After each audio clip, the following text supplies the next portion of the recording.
Hi, Rami. What's the plan? Okay, hear me out. Beautiful Mexican supercar, beautiful Mexican roads, promoting the Horizon Festival. Do we need promoting? The festival seems to be doing okay. All right. I'll find someone else. That's not what I said. Of course I'll help you. I knew I could rely on you. Let's go!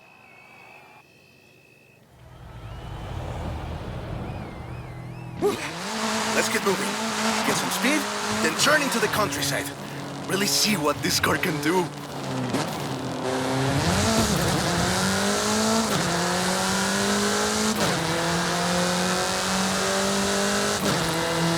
Yeah, great speed! But let's see how you handle some corners.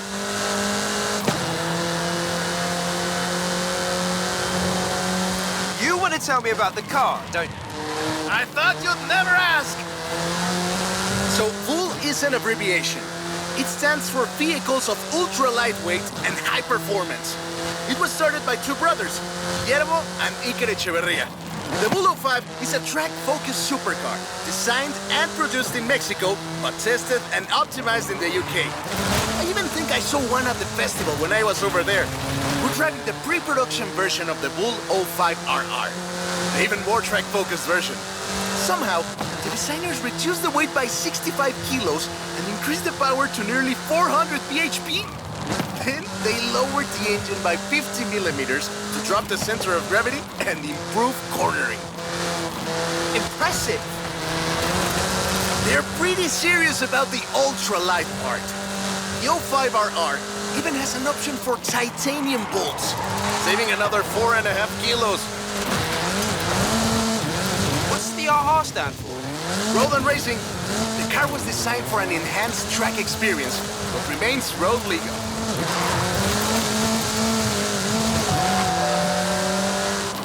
Perfect! There's a couple of other things you can help out with, if it's not too much trouble. You're never gonna let me live that down, are you? Call me.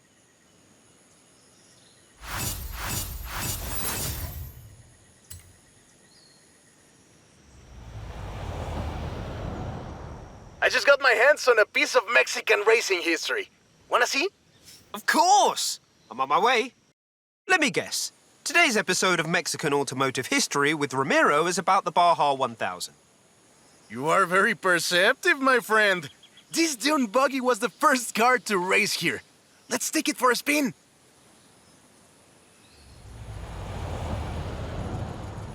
The Baja 1000 is probably the most prestigious race held in Mexico. Do you know how it all started? I assume the Myers Manx has something to do with it. Correct again. The Baja 1000 started as a very elaborate marketing campaign for the car you're driving. But let me start from the beginning. On the 22nd of March, 1962, Dave Eakins and Billy Robertson did the first real Baja run. They went from Tijuana to La Paz in 39 hours, 56 minutes on new Honda CL72 Scrambler motorcycles. So they probably were a bit sore afterwards.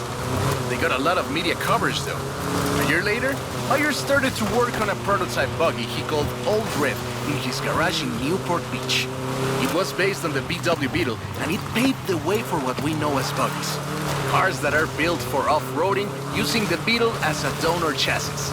But I guess they wanted even more publicity because in April 1967, Myers decided to make an attempt at breaking Eakins' record.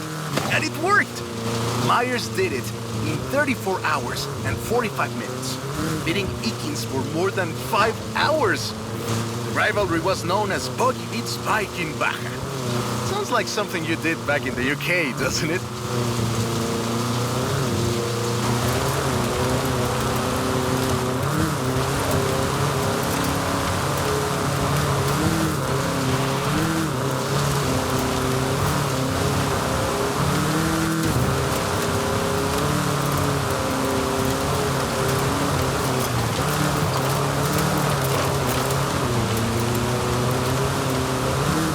Myers Manx became an overnight sensation as a result, and suddenly they were friendly races all across the Baja. It wasn't long before they realized they needed something more organized. That was Mexican 1000. Guess who won the inaugural event? Mars Max? You're on fire today! Yes, in 27 hours and 38 minutes. The official race was 100 miles shorter than the original route, but it's still impressive. The Mexican 1000 was later renamed to the Baja 1000, and is run to this day.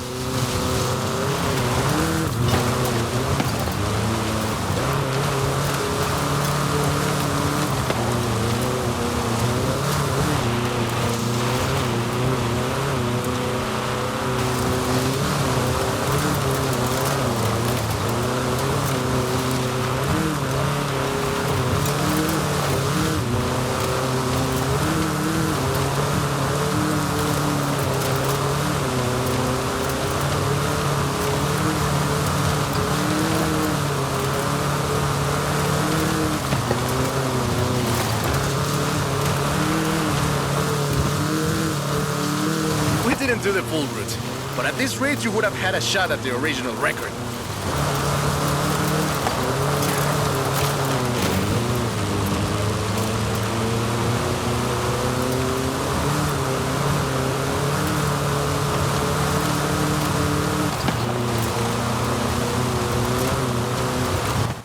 I love that story. My abuela used to tell it to me at least once a year.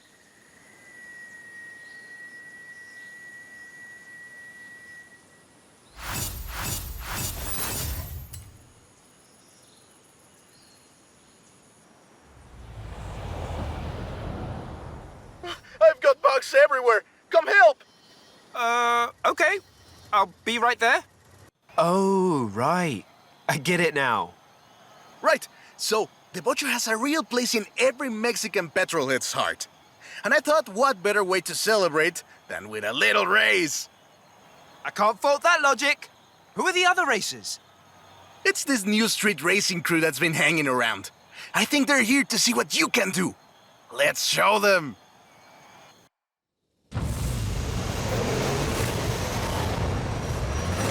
Oi, he's eager.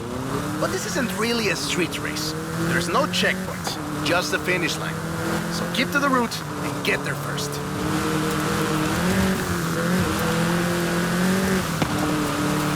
It's hard to overstate the effect that the Beetle had when it arrived in Mexico in 1954. Before that, all we had were these huge American cars. So this new European-style car with its shape and light chassis and those adorable headlights and an engine that anyone with a tractor could fix was, well, a complete game changer. They were so exciting that they were displayed at the Ciudad Universitaria in Mexico City. And there were lines to come and see this new car. Keep it up! We'll win this! Production of the Beetle started in Mexico soon after 7 of them finished the Carrera Panamericana. Before that, people were a bit worried about reliability, you see. We Mexicans love a good-looking car. But a car that can do work is better. The Panamericana convinced us. And in '61, Automex had assembled 250 of them. By '62, the first plant had opened in Jalostoc, making 10 of them a day. We love that car. So another plant opened in Puebla in 1967. And in '71, El Vocho became the official taxi of Mexico City, which is why you see so many of them today. That is a great car. Probably the most iconic car in all of Mexico. Ay, es increíble que un auto tan pequeño deje un vacío tan grande. Adiós, sedan. Thanks. I'll call you when I've got that next one ready.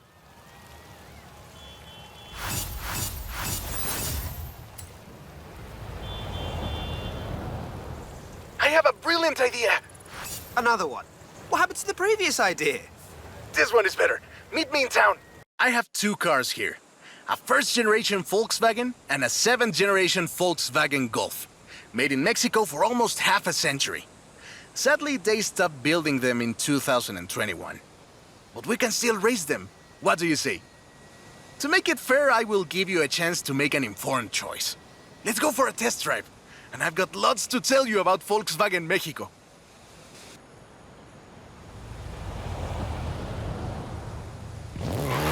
Volkswagen Mexico headquarters are in Puebla City. It started production in 1967 with the famous Beetle. As we call it, the Vocho. VW made multiple attempts at replacing the famous Beetle with newer models, but all of them failed way short of achieving the production figures until the Volkswagen Golf came into play.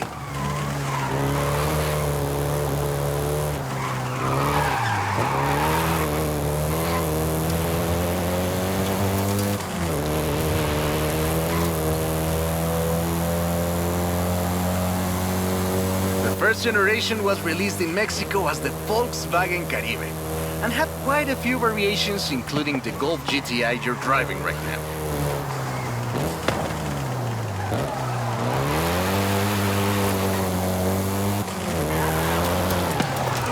VW engineers, inspired by the Beetle GSR, designed and prototyped the Golf in secret as a Skunk Works project.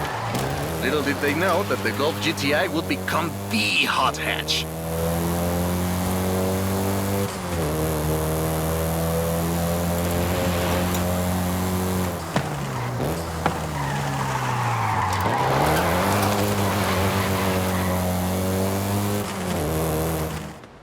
Shall we jump 40 years in the future and try the 7th generation?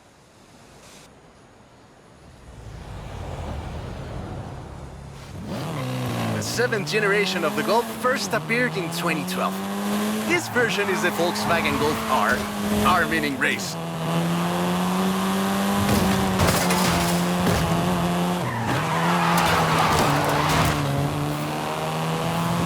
This was the fastest Golf in the range, with a 0 to 60 time of 5.1 seconds.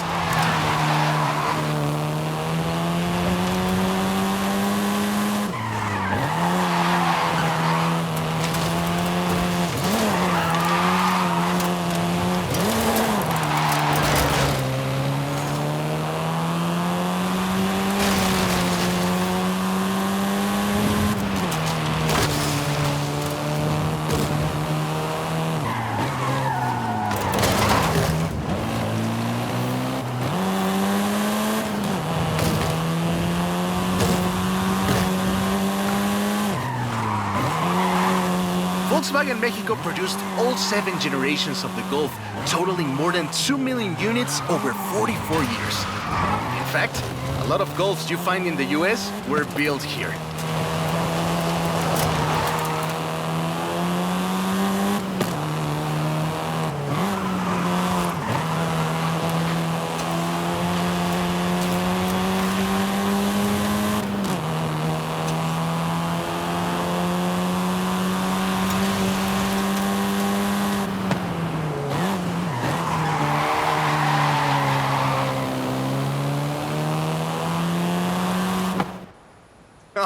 All right. Enough driving around.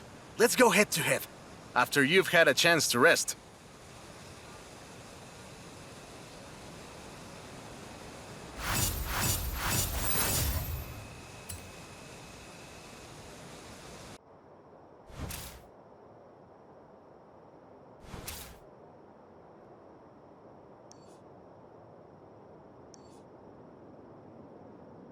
I'm a fair man. I'll let you choose. Which Golf do you want to drive for our little race? I'll take the Golf GTI. I hope you know some shortcuts.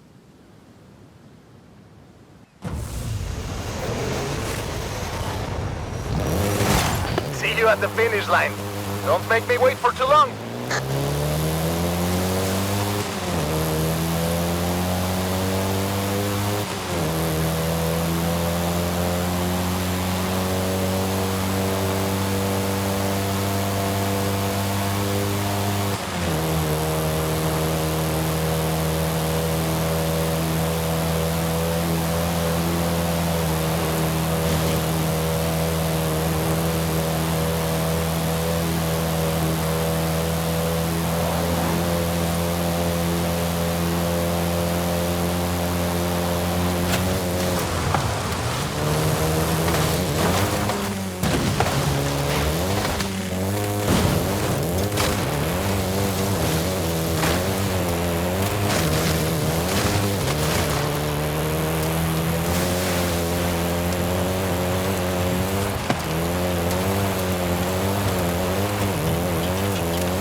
a race! I am actually surprised the first generation still holds up. I'm sure you didn't cheat.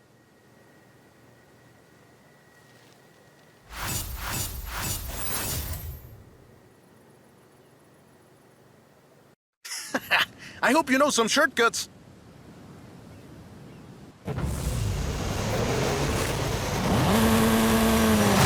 See you at the finish line. Don't make me wait for too long.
What a race! The difference 40 years makes!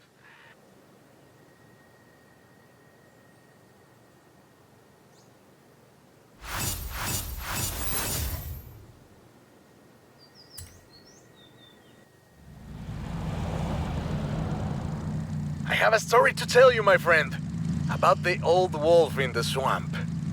Are we going to a zoo? A swamp? I'll pick you up. That's the old wolf. No, that's an old truck. The wolf is waiting for us at the swamp.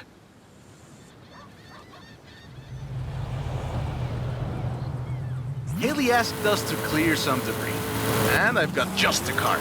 But we need to get there first. Of course! Who do you think I am? The driver who destroyed a record-breaking amount of fences. That's fair.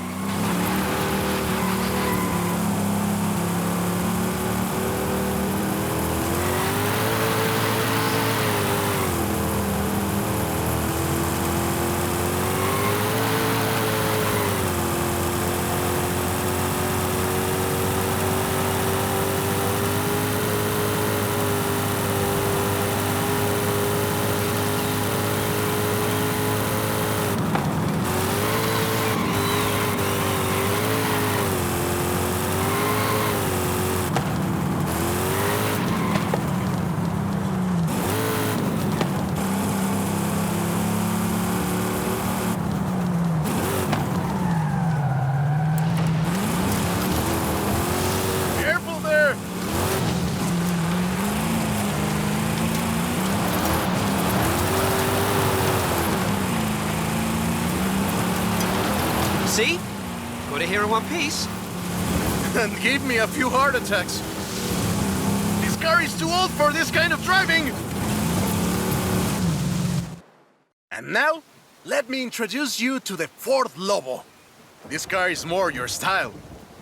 Now that's a hecking good wolf. We call it Lobo here. Marketing in this country is outstanding. Let's get to work. See all that Russian stuff?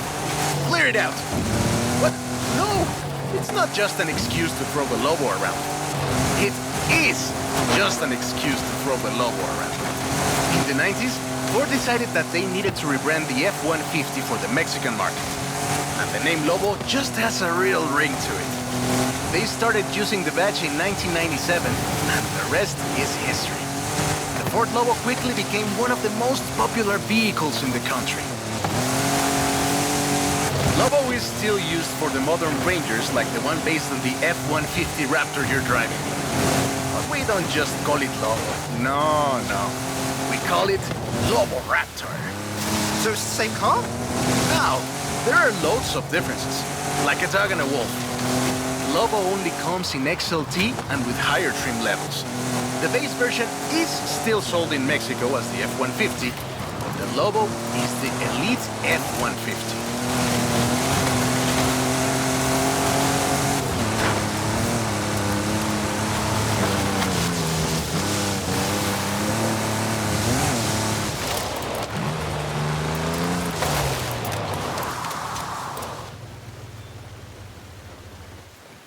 Great, job's done. And the scratches will buff right out. Thanks for the help. Now I just need to get my abuelo's old F-100 back to the garage.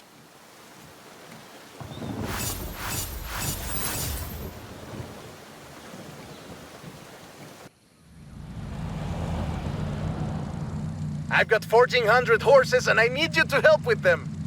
I think I know what this is. I'll be right over. I know you've got one of these, somehow.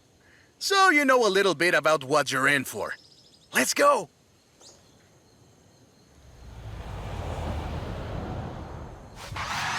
Let's take this down to the beach. Stick it in AWD if you like. There's some nice curves up ahead.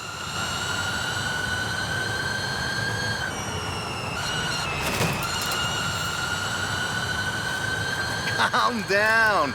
I know you like to go fast, but I had a big breakfast. This is 2021's EV of the year. And it was up against things like the Taycan and the e-tron and the Recharge. It set 3 Guinness World Records, and it's inspired by the beautiful original Mach 1. And I'm telling you all of this because the Mach E was built right here in Mexico at Cuautitlán Assembly. Hey, I have to keep this back. Be careful with it. Cuautitlán Assembly has been building cars since the 60s. And more than 2.2 million cars later, we're sitting in an actual space machine made here in Mexico. Quite a journey from Cougars and Thunderbirds and F-150s to this. This isn't just a prototype. Cuautitlán Assembly does a range of options for the Mach E. A 68 kilowatt-hour standard and an 88 kilowatt-hour extended range version. It will give you over 300 miles of range on a single charge. Whoa! How do you make it go around corners like that? I'm really asking. The Performance GT version is the really wild one. 0 to 60 in 3.6 seconds. This one is quite a bit faster. Honestly, when I first tried it, I had to go and sit in a quiet room for a bit. And I've flown airplanes in a storm. It's wild tech. You can switch from all-wheel drive to rear-wheel drive at the touch of a button. And when you get into tuning, you can basically tweak every one of the 7 engines individually. It can make 1,400 horsepower and a ton of downforce. And there we go. Sunrise over the sea. Beautiful. But we're not done.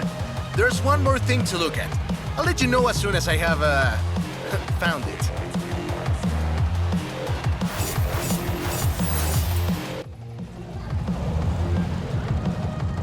Okay, this one will be epic. I found a Porsche Carrera. You know what that means?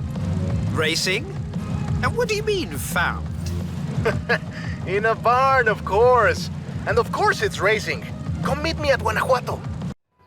This beauty got her name from the Carrera Panamericana. The races don't run anymore, but who can blame us if we take it out one more time? Right? Let's see what this car can do.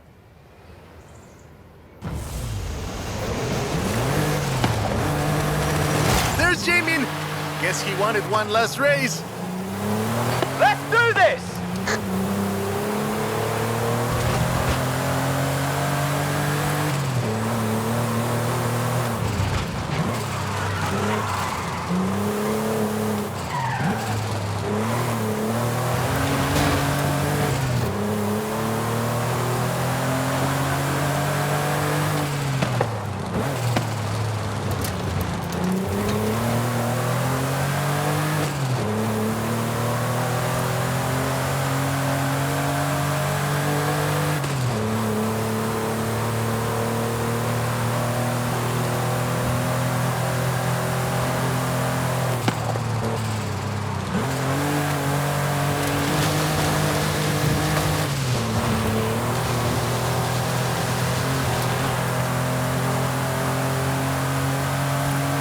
first race had 132 competitors, and everyone turned up.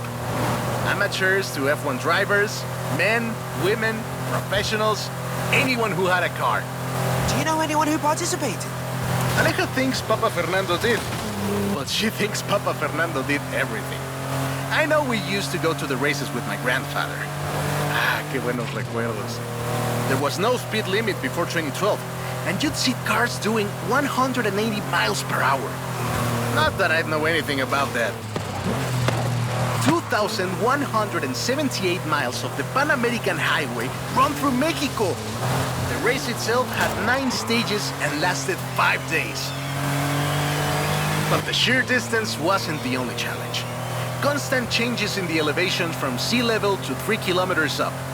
The most challenging road race in the world. The winner of the very first Carrera Panamericana was Herschel McGriff, who drove an Oldsmobile 88 at an average speed of 88 miles per hour. The Porsche Carrera got its name thanks to Hans Hermann, who won the small sports cars category in 1954. He drove the Porsche 550 Spider and came 3rd overall.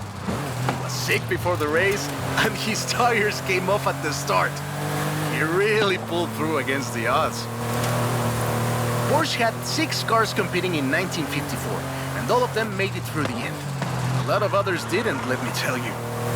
Enjoying yourself, are you? Yeah, I kinda had a feeling you were. 1954 was the last year the original Carrera Panamericana took place.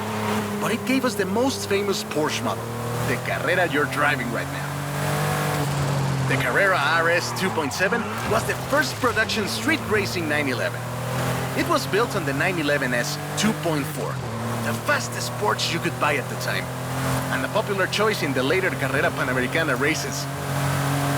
The race was revived in 1988 and ran to 2016, staying true to the original races with high-speed road stages.